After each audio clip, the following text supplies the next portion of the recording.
Welcome to ACC Nation. I'm Jim Quist. That's Will Ojanen, and we're talking ACC sports. All right, lots of news before we get into basketball, Will, and we'll start with Boston College finally naming their new men's head basketball coach. It's Earl Grant, who comes from the College of Charleston. He has one NCAA and one NIT appearance to his credit there. He was a former assistant, among other places, at Clemson, so he has some ACC tie there. Thumbs up, thumbs down on that hire. And I know it's early, but, you know, I can't help but imagine that with Boston being the type of sports town that it is, that social media is probably in a bit of an uproar one way or the other, because that's just the way people in Boston are about sports. They love their sports, right? So good or bad? I'm going to take option C, which is kind of like thumbs in the middle on this one, because I don't want to dump on the hire. Yeah, but I also think back to when we had AJ Black on and him talking about how they really needed a home run hire. Right. This, if you're gonna classify it as a hire like that, in which somebody it's probably like it is a hire. But I'm trying to use a baseball analogy. I would say it's some. Right now, I'm gonna call it like a reach on an error. It's gonna sound really bad, but it just doesn't fit the criteria of what I expected in the next basketball coach. I mean, came across flat.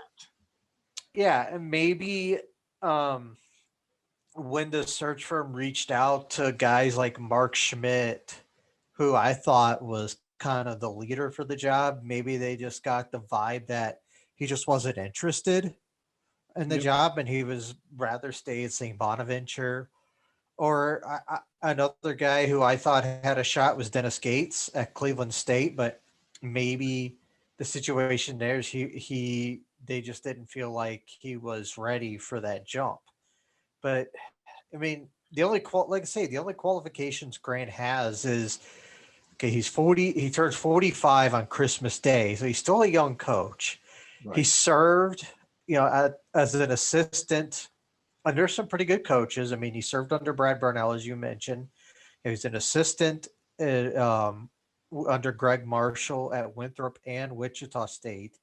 And he's been a coach at College of Charleston since the 2014-15 season. Right. He has shown promise there, and then that he had a three season stretch where he won 75 games in 3 seasons. And those are 2 of those years he made postseason play, one of those being the 2018 NCAA tournament. But he'd fallen off a little bit the last couple of years, and I know his team had a lot of issues this season. I think he had a lot of COVID-related issues, but the team was still 9-10. I think if I'm a Boston College fan, you're probably a little underwhelmed by the hire, but you got to give the dude a chance. Yeah. It's really all about who he hires as an assistant. I think it's important to have somebody on that staff that has head coaching experience. Well, okay. I'm not so sure that he needs that. I think that 7 seasons is plenty, especially with not to denigrate College of Charleston, but that's a challenging role. Just because if you want to be competitive, it's not as if you can go out and just grab up a lot of 3, 4, and 5-star players like you might be able to do at an ACC program. The thing that I see is a downfall for him is that he does not really have any recruiting chops in the Northeast, which I think AJ pointed out would be a critical mass for success for somebody who is coming in behind Jim Christian. And you know what?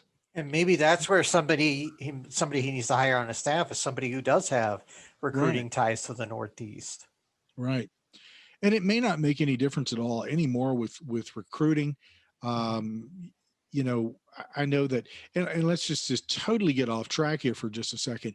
Everybody complains about the fact that Virginia Tech football has sort of lost their edge in the 757, which is basically the eastern port of Virginia, portion of Virginia, Virginia Beach, Norfolk, all that. Hmm. Um, in some regards, it really doesn't matter anymore because coaches have the ability with their staff and themselves, their experience, to reach out anywhere and everywhere now and pull in some great players, and that includes overseas. So, and there's plenty of teams within the ACC that you can look at and go, yeah, that fits to a T. So I'm not too worried about that. And I don't think Boston College fans should be concerned about it. Give him, better than a year, because really, first year, and if he does well in the first year, hey, fantastic. But 2 years at least to really do something positive with that program because it needs some help. So anyway, the ACC has done something I think that is a very cool move, especially if you're a student athlete. The intra-conference transfer rule, the board of directors unanimously did away with that. So that means that if you're a student athlete, I, I almost hate using that term, but I mean, it applies here. So you can transfer and compete immediately within the ACC. So in this particular instance, since we were talking about Coach Grant, he might be able to pull some players from other teams within the ACC, because there are a few people who are already talking about leaving some schools, Louisville's being one of them. Um, Maybe he'll have some luck pulling some players from other teams, not aggressively seeking them, but that's an open door now, and I think that's a good thing.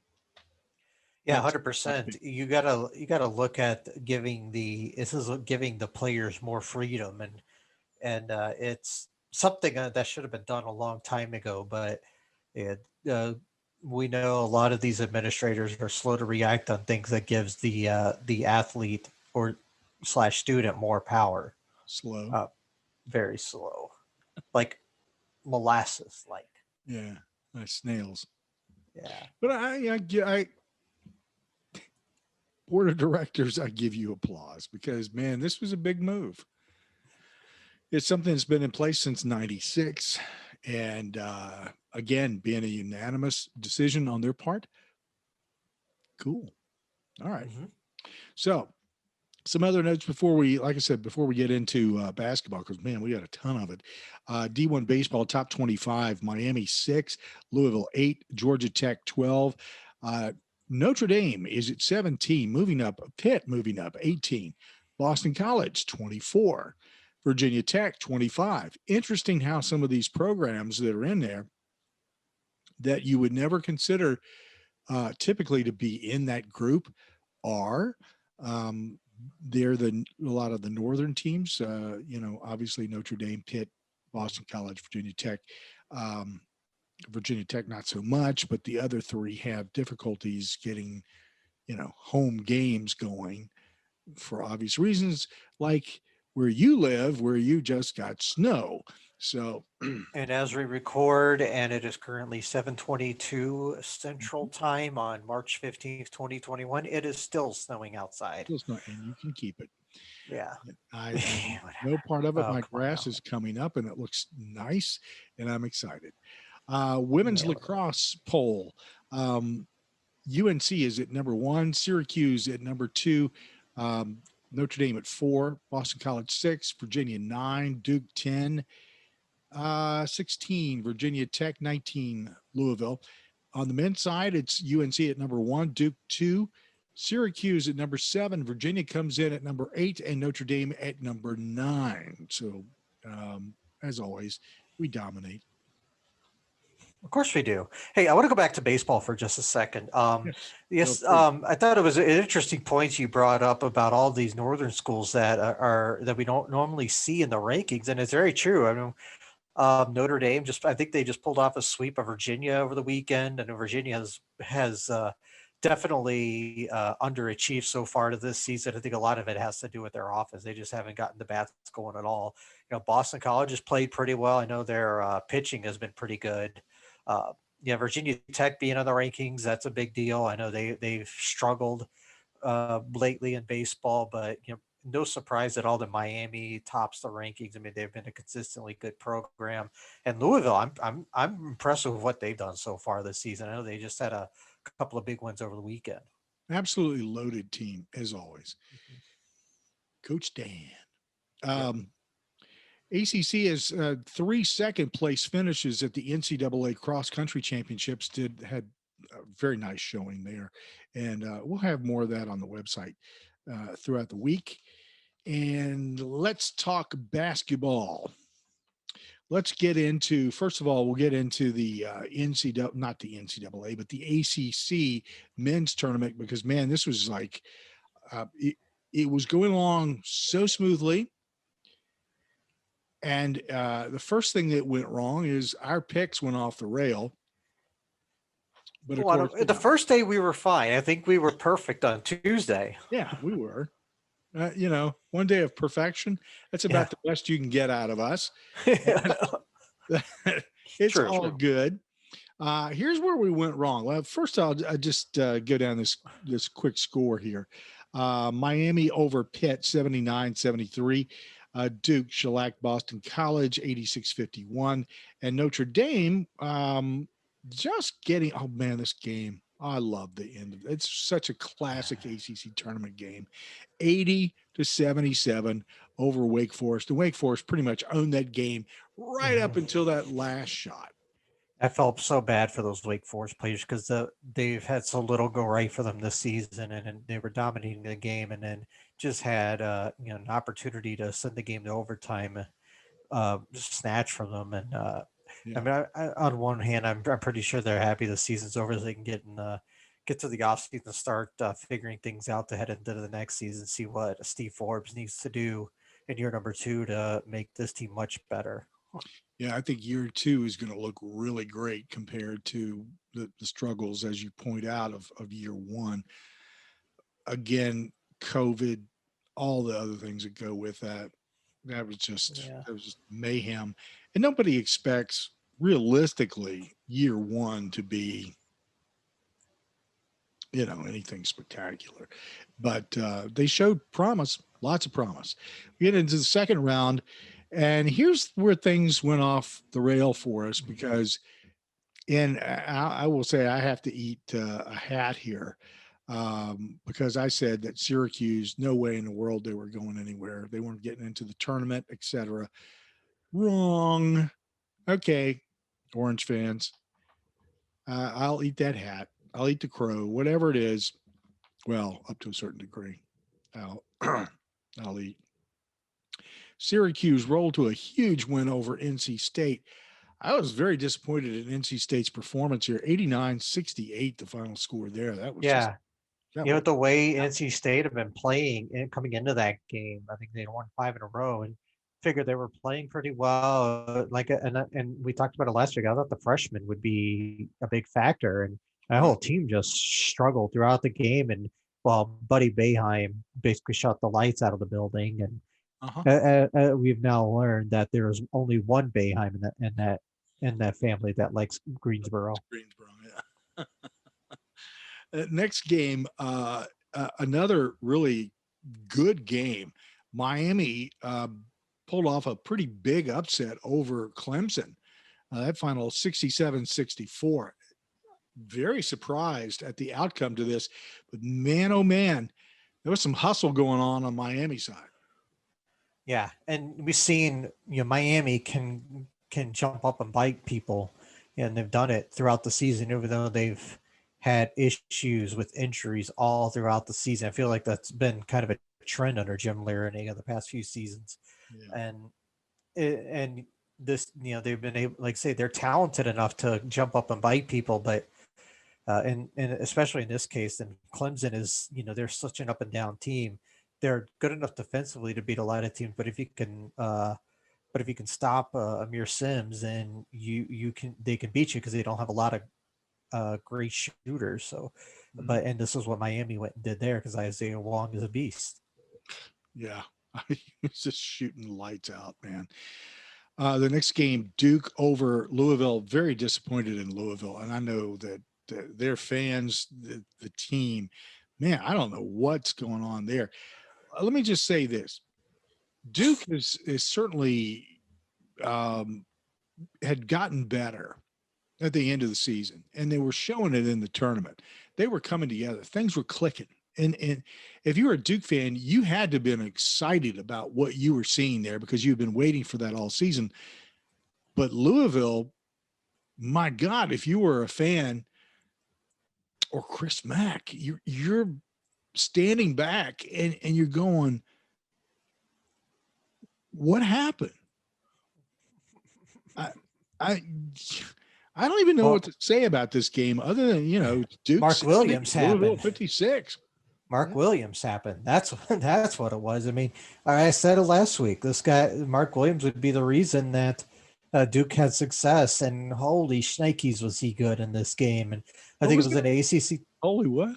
Holy shnikes. Okay. Tommy Boy, the movie Tommy Boy. Holy shnikes. Holy shnikes. But I think he set an ACC tournament record for rebounds in a game, surpassing Ralph Sampson. And when you surpass Ralph Sampson in the record book, then you did something really good. And let's say the emergence of him over the last month of the season has been huge for Duke. And I would have loved to have seen what they would have been able to do in the next game. But unfortunately, things happen. I understand those holy shnikes will be available for a limited time at Famous Footwear everywhere. The next game, wow. Notre Dame, look, realistically, did anybody expect anything relatively close here? If you did, you were unrealistic. But this type of a blowout, I did not see from number 6 seed North Carolina, absolutely devastated number 11 Notre Dame, 101-59. They're sending a statement. Yeah, I was watching this game, and I think North Carolina got up something like 22, and I'm done. I'm done with this game. Didn't even bother to check it, and then to come back and see the final score. And oh wow, I mean, what happened to Notre Dame? Did like the bottom completely fall out? But I mean, this is what North Carolina can do, and they are on their A game. They can put up triple digits in a game. Destroy you. Yeah, they will destroy you. And Notre Dame just did not have the size to match up with North Carolina in the interior. And I think there was a point where North Carolina had like an 80% offensive rebound percentage during that game. They just pretty much rebounded everything. And it just was really a bad matchup for Notre Dame in every way. You talk about the bottom falling out. Here's what Notre Dame reminded me of during that game. And I don't know if you've ever gotten into one of these or not, but growing up in a rural part of Virginia, I stepped into a few of these. Often wondered how I stepped out safely. Cars that are so rusted that the floorboards are basically gone, and they may have put like cardboard or something there, and you've got fumes coming up into the car and all that. The bottom was just not there. There was nothing to drop out. It wasn't present. There was cardboard there, and that was about it.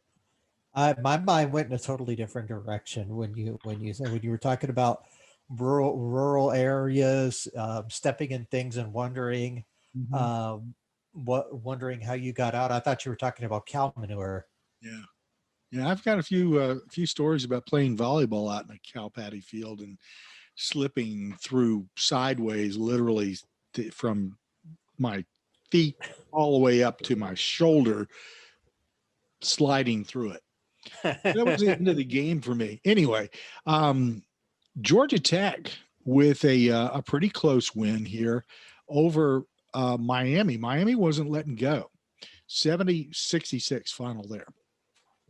Yeah, and like I said, Miami, even though they've had all these injuries, they're gonna compete for 40 minutes, and they certainly did there.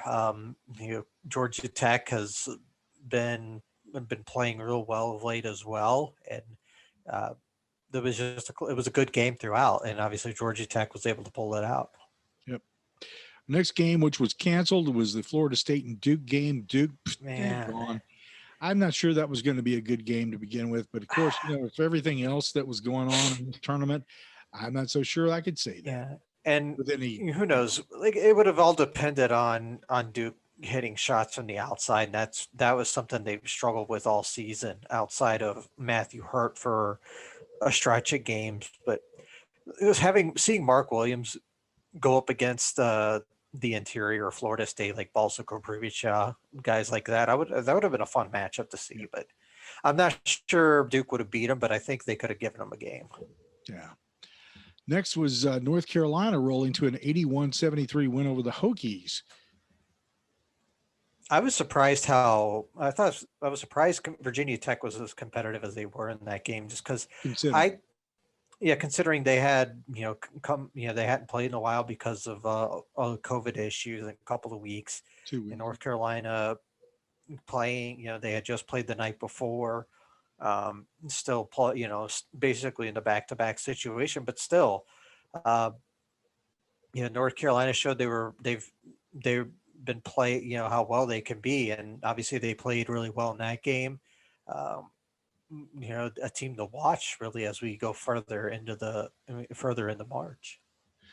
So here's where we had the first light at the end of the tunnel, ending up being a train for Duke because of COVID, and everybody thought it was safe to cross the tracks after Duke got run over, but ends up Virginia also got nailed by that train, and their game with Georgia Tech defaulted the Yellow Jackets into the championship game, and they were to meet ultimately Florida State, who pulled off a 69-66 win over North Carolina. Very close game. We'll go back for a second and talk about that Virginia game against Syracuse. And I was at work listening to the game, and it just my thoughts were that Virginia didn't play very well in that game. Obviously, I mean they've been a little inconsistent at times this season, and I was so happy for Reese Beekman to hit that game-winning three. I mean, when you look at who was on the court, he was the last person you expected to take that shot, and I felt like it was part of Syracuse's game plan to throughout the game to just leave him alone, let him take the shots, because he hasn't proven he could be a consistently good shooter yet, and if bit him in the ass right there with that game-winning three, and good on him, because he needs some confidence in a shot, and who knows what the situation is, as we still don't know how things are going to play out with the NCAA tournament this week, but hopefully that one shot will help him, going forward, assuming he plays. We still don't know who tested positive for COVID, but that semifinal game, that was a pretty good game between FSU and UNC. I thought UNC was going to get to the semifinals anyways, just because I thought they had a pretty good path, but I thought Florida State matched up real well with them, and I thought it'd be a pretty even game, and it ended up being a pretty even game. And they had Florida State is obviously a more talented team all around, and I think in the end their depth just proved to be too much. Except in the championship game, nobody saw this one coming. Number 4 seed Georgia Tech pulls off this. I can't say anything other than, and people will argue this because they say, well, Georgia Tech has, as you mentioned, has been coming along and is improving, et cetera, et cetera. That they have. Nobody can deny that. And all these people calling for, well, why couldn't we have had Josh Pastner as the coach of the year? Because up until that point, he had not proven that he was. It's as simple as that. Everybody has 2020 hindsight. I was just I going to say do. that. So anyway, Georgia Tech 80, Florida State 75. Big win for the program and for Coach Pastner. Yeah, I was on Hot Mic for those games Saturday night, and I think Florida State is still turning the ball over from that game. I mean, that was I don't remember, I don't have it in front of me, but it was the turnover rate by Florida State was just something I couldn't, I don't think I've ever seen out of a team like that. I know something like 25 turnovers in the game for Florida State. Scotty Barnes struggled with turnovers. Well, everybody struggled with turnovers. Let's be real. When you turn it over that many times, Michael DeVoe, I thought, was the guy for Georgia Tech in that game. He kind of put the team on his shoulders in that game. He was making a lot of big plays, and obviously Jose Alvarado showed why he was ACC Defensive Player of the Year in that game, because he had a lot of big steals and knocked away a lot of passes. Just kind of made Florida State kind of reset a lot, and a lot of timely shots by them. And I'm still impressed with the fact that even though Florida State turned it over that many times, they were still in that game. But they shot the ball really well from the field. It was north of 50% in that game. But like I said, the turnovers in the end were just too much, and we got the great interview with Josh Pastner and Jose Alvarado in the post game out of it. I was watching a video of Alvarado on the floor, and he leaned back into uh, the glitter, and I was thinking about his story, about where he's come from, the fact that he wasn't heavily recruited. The people told Pastner he was out of his mind recruiting this guy as a player for his team. He wasn't ACC quality, wasn't, Power 5 quality, whatever. This is a lesson. We learn it every year. There's always at least one or two players that bring this forward and remind us that it really sometimes isn't about whether you're a 3, 4, 5 star. A lot of it is putting faith in these folks and giving them the tools, being the manager, the coach, the person who comes in there and gives them faith in themselves and gives them the tools to succeed, and then lets them go, and you don't micromanage them. Mm-hmm. And that's the type of player that you end up with. Mm-hmm. Well, you can really say that there's two of them on that team, because Moses Wright is in the same spot as him, was somebody who didn't really have any offers outside of Georgia Tech, and Right. obviously it paid off in both cases for Pastner, because you got two, the Player of the Year and the Defensive Player of the Year right there, and I knew right away when Alvarado started as a freshman for Georgia Tech that he was going to be a player. Didn't know what his ceiling was, but obviously he's been a great defensive player and a great leader for that Georgia Tech team. Somebody that you give a chance to, and he steps up. That's pretty cool. I have a lot of admiration for he and Moses Wright and the coaches who have worked with them and gave them that opportunity to succeed. That is the coolest thing. Those are the types of stories that you love to see. And like I said, you see one or two of them or more in sports during championship time. And that's what we have.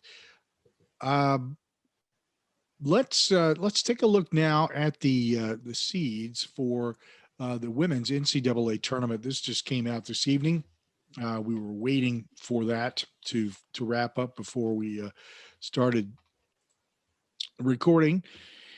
And we'll start with the number one seeds: Stanford, UConn, South Carolina, and NC State. So a little different mix there. We got the typical UConn, South Carolina, and Stanford sometimes. NC State, uh, really, really busted hump there, and and pushed Louisville out of the way. Um, and that's a story unto itself too. Uh, and I know that the missed tournament last year was like a dagger to the heart for some of the players that could not go on to the tournament because that team was absolutely loaded. One of the people that we interviewed, Aislinn Koenig, better known as Ace, who's now playing in the pros in Europe, um, is one of those players who missed that opportunity. And what a shame. But I'm sure standing back and watching this and going, hey, cool on you guys, supporting you all the way. So let's look at action starts on the 21st, and that is 6 days away from the day that we are recording. Stanford is that first number one seed there. In that mix, we have Oklahoma State at number 8 going up against number 9, Wake Forest. And then on the 22nd, we have number 2, Louisville, playing against number 15, Marist. That first game is going to be a challenge, Oklahoma State and Wake Forest. That should be a really interesting game, to say the least. Yeah, props to Wake Forest. I think this is the first time they've made the tournament in over 30 years. I think it was like late 80s the last time they made the tournament, and Mhm. they were right on the bubble. And the fact that they were a 9 seed means they were pretty comfortably in. Now we go over to UConn, where they're the number one seed, and again, these games start on 3/21, unless I say otherwise. Number 8 Syracuse takes on number 9 South Dakota State. Will not be an easy ride for either one of these teams. They've had their struggles along the way. It should be interesting to see what happens there. And number 7 Virginia Tech takes on number 10 Marquette. Yeah, I think Virginia Tech was a team that would have made it last year. I think they were on the bubble last year, but Kenny Brooks, he's done a great job in Blacksburg over ever since he's taken the job. That program has gotten incrementally better, and it's paid off this year with a nice seed in the tournament. I mean, Marquette will be a tough matchup, but I think they can beat them. But going up against one of the powerhouses of women's basketball and Baylor in the second round is definitely going to be a tall task for them. Indeed. Now let's talk about a former ACC player, Virginia, as a matter of fact, Dawn Staley's team down in South Carolina. She has built a dynasty. In that particular quadrant, it's number 8 Oregon State taking on number 9 FSU. And number 5 Georgia Tech will be matched up with number 12 SFA. And then on the 22nd, it's number 7 Alabama against number 10 North Carolina. Remember when North Carolina used to be the top dog that you always had to beat?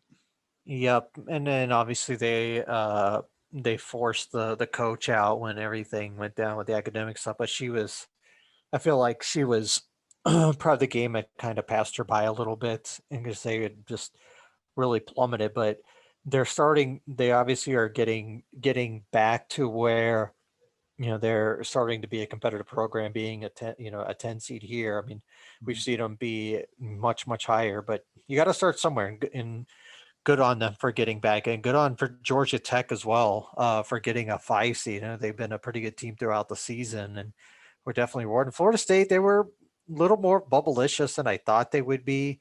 I know they lost a lot from that team last year, but they're going to have I mean, it's going to be a pretty good matchup with Oregon State. But even if they do win, you're staring at, again, one of the great coaches in women's basketball, and Dawn Staley.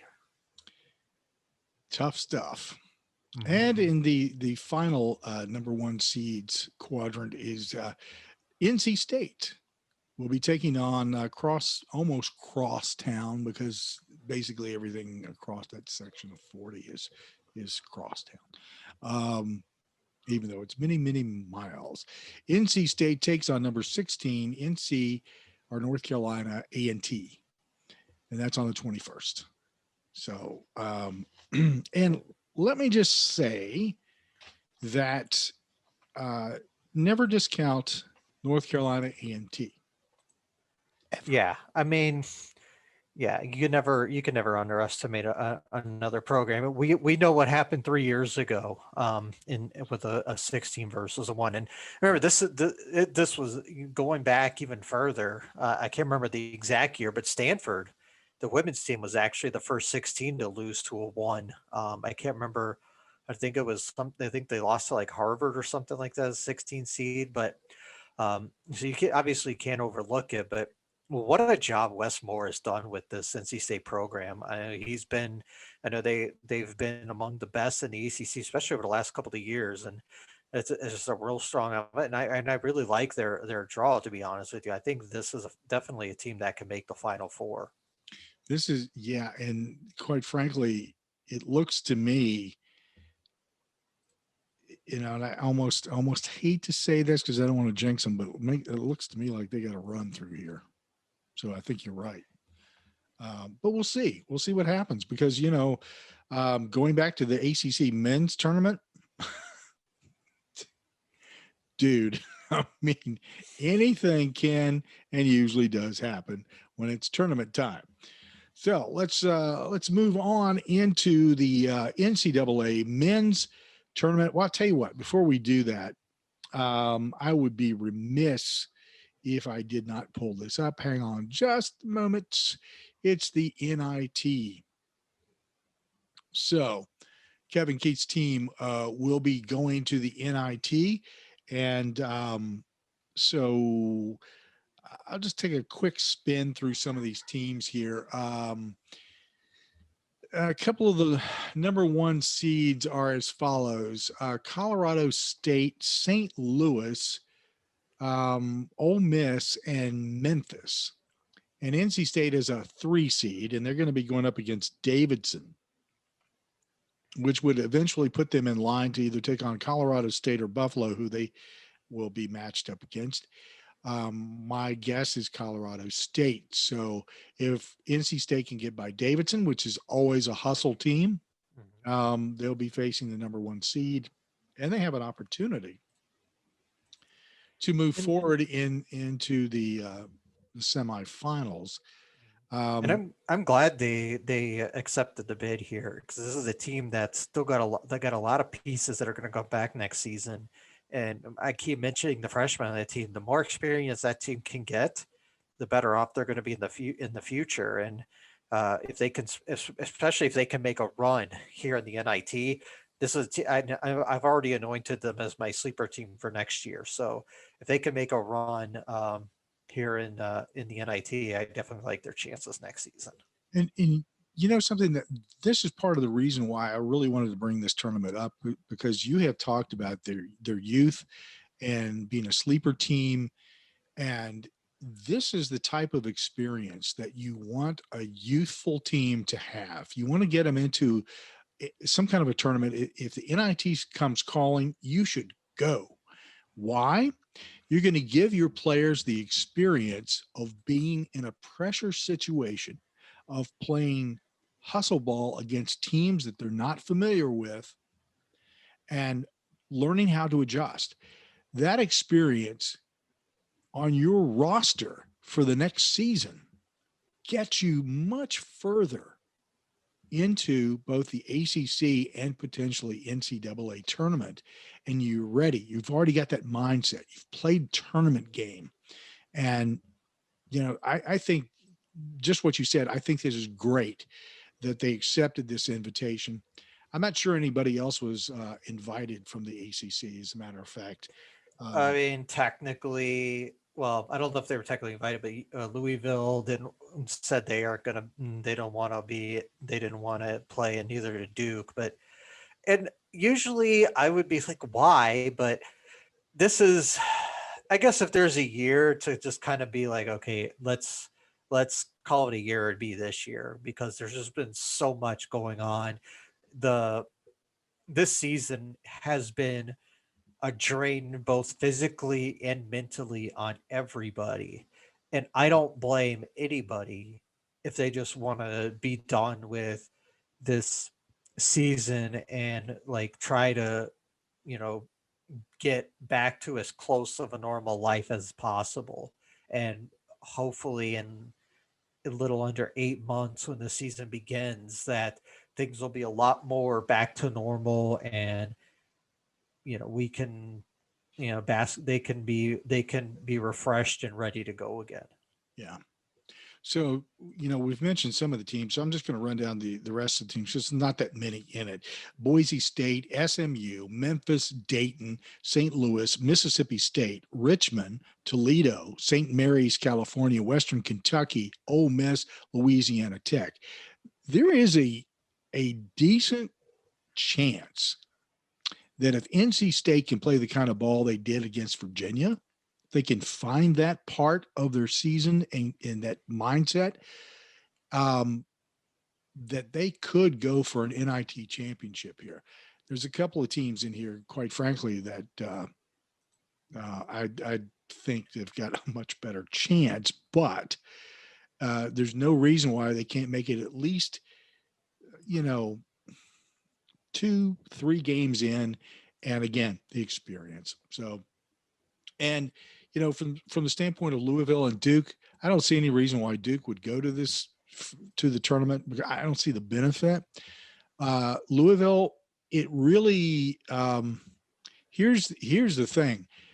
If I were Louisville, this is and this is something that we need to discuss is they are in a situation where if a team, and it's convoluted rules, which I'm not going to get into, but if a team drops out because of COVID, they actually have an opportunity to replace them.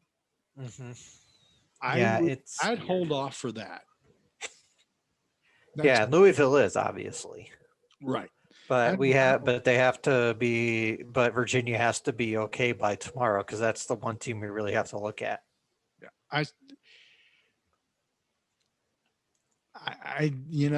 I got no gut feeling about that one way or the other than the fact that based upon everything that I'm seeing and hearing, I tend to think that Virginia is there, that they jumped on it soon enough, and it's just going to be that one player who may miss 1 or 2 games, probably 2. And for Virginia fans, we'll just hope that that's not one of your major role players. So Yeah, and I've spoken to this because of my personal experience dealing with COVID. That generally the intubation period from the time you actually contract is about 4 to 5 days, and if anybody um, got it from the player during the game Thursday, then that intubation period would be about Monday or Tuesday before you really started to feel anything. And usually, they say it takes a few days for a COVID positive to pop on your test because the virus really hasn't gotten through. And I even said this on Sunday when I was talking to Brad Franklin about it. I'm like, the next 48 hours going back to Sunday are going to be critical in this. And I know today as Monday, there's still only been the one positive, but it's looking like things are looking okay. But Tuesday is a very critical day, in my opinion. yeah, we'll see what happens. It's the only thing that you can do. So we know 7 teams from the ACC are headed to the NCAA tournament or have been selected for said. That is tied for second among conferences. I believe they're tied with the Big 12, if I'm not mistaken, or is it Big 12 is number 1? I think the Big Ten's number 1. I think they're tied with the Big 12. Okay, something. I just briefly looked at it. I typically only look at, if it says ACC, it grabs my eye. The rest of it, whatever. So here are the number one seeds. In case you haven't heard, Gonzaga is number one. Michigan's number one. Baylor's number one. And Illinois, who played a heck of a game against Ohio State the other day. That was a fun watch. So those are the top fours. Frustrated that that game went into overtime, though. Because everybody was going, come on, come on, come on. Yeah. Yeah, well, I will say that the selection show, they went very quickly. They did a nice job. They had to be done by the top of the hour because I think the Grammys were following it. So right. I'm glad actually that they went faster, because I watched the women's show tonight and I was sitting there complaining about, oh my God, this thing is dragging. What is the deal? I love women's basketball. I really do. But man, watching I'll watch Rebecca Lobo any day talk about basketball. That was just 1 out of 3. So under this quadrant with Gonzaga at number 1, here's what we have. At number 4, Virginia meets number 13, Ohio. What do you think of that game? It all depends on who the positive player is. Well, I think a lot of people are automatically going to pick the Ohio as the upset because Virginia's not going to be able to practice until Friday, and the game is Saturday, so they're not going to have a lot of time to practice for this game. Ohio is a really good player named Jason Preston, who played really. I know he played really well against Illinois when they played him early in the year. I think this game is going to be close. I don't think, I'm that my biggest concern is who that player is that tested positive, because if it's Sam Hauser or Jay Huff, then I'm really worried, because that's your two biggest offensive players, and if one of them is gone, then Virginia's just really going to have to really play more like old school Virginia and just play a defensive slugfest in order to win that game. To be honest, I haven't really filled out a bracket yet. I'm kind of waiting for more information on the Virginia situation before I do, but I'll probably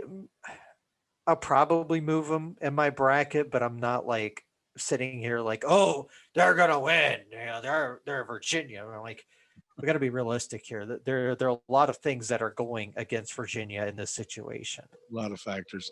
Hey, by the way, ACC Nation has a bracket. If you'd like to participate, just look at our Twitter feed at ACC Nation, and you can join in and see if you can knock off Will. You can try to knock me off. No one knocks me off. I win every year. Whatever. No faith. In the Michigan quadrant, we have number 4, Florida State, going up against number 13, UNC Greensboro. Something.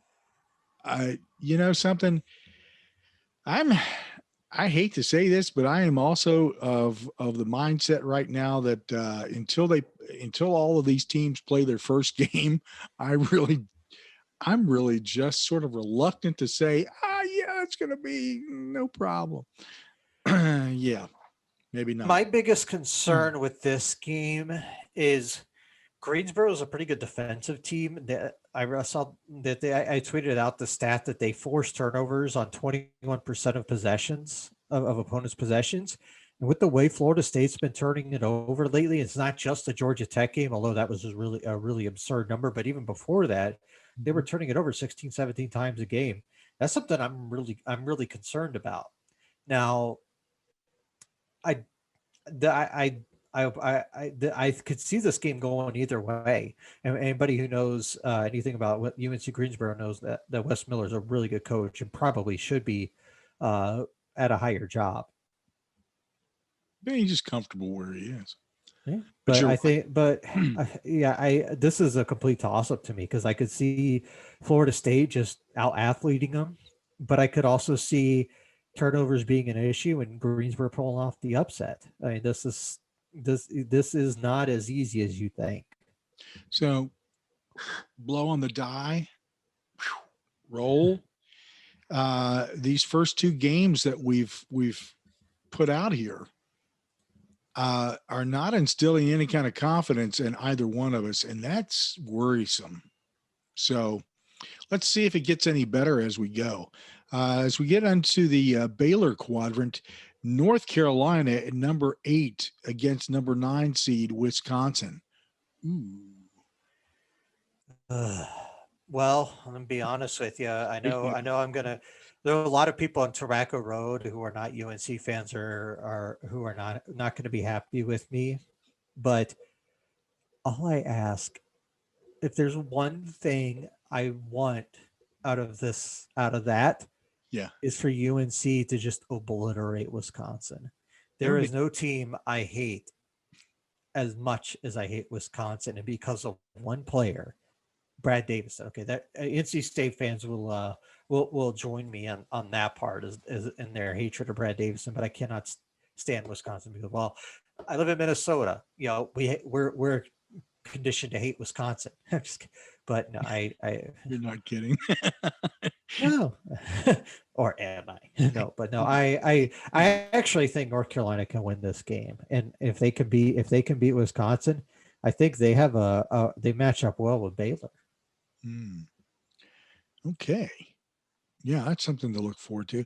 Yeah, I'm of the same mindset. I would like to see North Carolina roll over Wisconsin, just crush them basically.